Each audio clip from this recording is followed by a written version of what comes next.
இப்போ இந்த கொஷின் பாருங்கள், நிகழ்தகவில் ட்ரூ ஆர் ஃபால்ஸ் கொஷின் இருக்குது. சரியா? அந்த ஒரு ட்ரூ ஆர் ஃபால்ஸ் கொஷின் மொத்தம் 5 இருக்குது.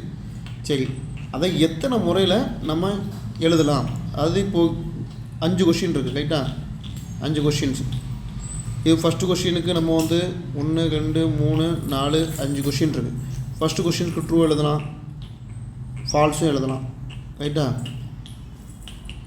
அடுத்து ரெண்டாவது கொஷினுக்கு நம்ம ஃபால்ஸ் எழுதலாம், மூணாவதுக்கு ட்ரூ எழுதலாம், இதுக்கு ஃபால்ஸ் எழுதலாம், ட்ரூ எழுதலாம். இப்படிலாம் போட்டு போனோம்னா நம்ம சம் செய்ய முடியாது. ரைட்டுங்களா? இது எப்படி ஈஸியாக செய்யணும்னா, மொத்தம் எத்தனை ப்ராபபிள் இருக்குது, ப்ராபபிலிட்டி இருக்குது பாருங்கள். ட்ரூ ஒரு ப்ராபபிலிட்டி, ஒன்று ட்ரூன்னு எழுதலாம், இல்லை ஃபால்ஸ்னு எழுதலாம். ரைட்டா? அப்போ மொத்தம் எத்தனை இருக்குது? 2 ப்ராபபிலிட்டி இருக்குது இல்லையா? அது 2 சான்ஸ் இருக்குது, ட்ரூ அல்லது ஃபால்ஸ்னு. இதுக்கு என்ன செய்யணும்னா, எத்தனை கொஷின் மொத்தம்? 5 கொஷின். அதை பவரில் போட்டுருங்க. ரைட்டா? இப்போ 2/5 எவ்வளோ வரும்? 2 × 2 × 2 × 2 × 2 32. So 32 answer.